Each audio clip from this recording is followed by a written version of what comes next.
హరే కృష్ణ. మీ శరీర భాగాలను జాగ్రత్తగా చూసుకోండి.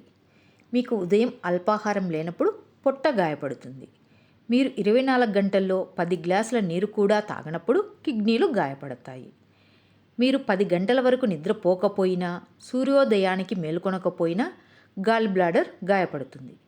మీరు చల్లని మరియు పాత ఆహారాన్ని తినేటప్పుడు చిన్న ప్రేగు గాయపడుతుంది. మీరు ఎక్కువ వేయించిన మరియు కారంగా ఉండే ఆహారాన్ని తినేటప్పుడు పెద్ద ప్రేగులు గాయపడతాయి. మీరు పొగతో ఊపిరి పీల్చుకున్నప్పుడు మరియు సిగరెట్లు, కలుషిత వాతావరణంలో ఉన్నప్పుడు లంగ్స్ గాయపడతాయి.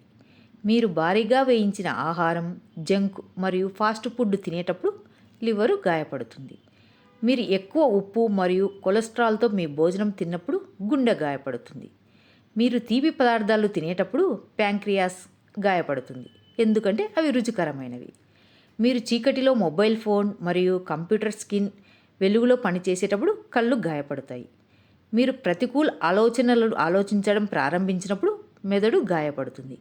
ఈ భాగాలన్నీ మార్కెట్లో అందుబాటులో లేవు, కాబట్టి జాగ్రత్త వహించండి మరియు మీ శరీర భాగాలను ఆరోగ్యంగా ఉంచండి. మీ దేహం దేవుని ఆలయం. ఒకరోజు లంగ్స్ చేసే పని వెంటిలేటర్ చేస్తే 25,000, కిడ్నీస్ చేసే పని డయాలసిస్ చేస్తే 10,000, హార్ట్ మిషన్ అయితే రోజుకు లక్షల్లో. ఇంకా బ్రెయిన్కి సబ్స్టిట్యూట్ రాలేదు, వస్తే కోట్లల్లోనే. అంటే మెడికల్ పరిభాషలో రోజుకు కొన్ని లక్షల విలువైన పని మన శరీరం చేస్తుంది అన్నమాట.